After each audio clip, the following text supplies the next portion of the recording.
இந்த கிரியா யோகத்துக்குள்ளே என்ன கிடைக்குது அப்படின்னா, மிகப்பெரிய ஞானம் கிடைக்குது. இந்த ஞானம் எங்கேருந்து வருது அப்படின்னா, இந்த பிரபஞ்சத்திலேருந்து உனக்கு கிடைக்கிறது தான் ஞானம். அந்த ஆற்றல் சக்தியோடு நீ இணைஞ்சு நடக்கக்கூடிய விஷயங்களை அனுபவிக்கிறது தான் இந்த பேரின்ப ஞானம்னு சொல்கிறது. அந்த ஞானத்தை நீ அடைய வேண்டும் என்றால் கிரியா எடுக்கணும். ஆனால் கிரியா எடுக்கணும்னா சாதாரணமெல்லாம் எடுக்க முடியாது.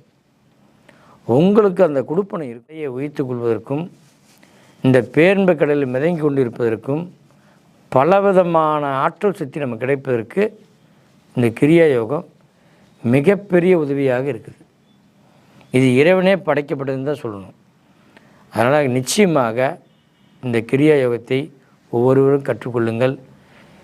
கற்றுக்கொண்டு இந்த ஞானத்தை அடையக்கூடிய தகுதியை ஏற்படுத்தி கொள்ளுங்கள். ஞானம் உங்களுக்குள்ளே ஊற ஆரம்பித்துவிடும்.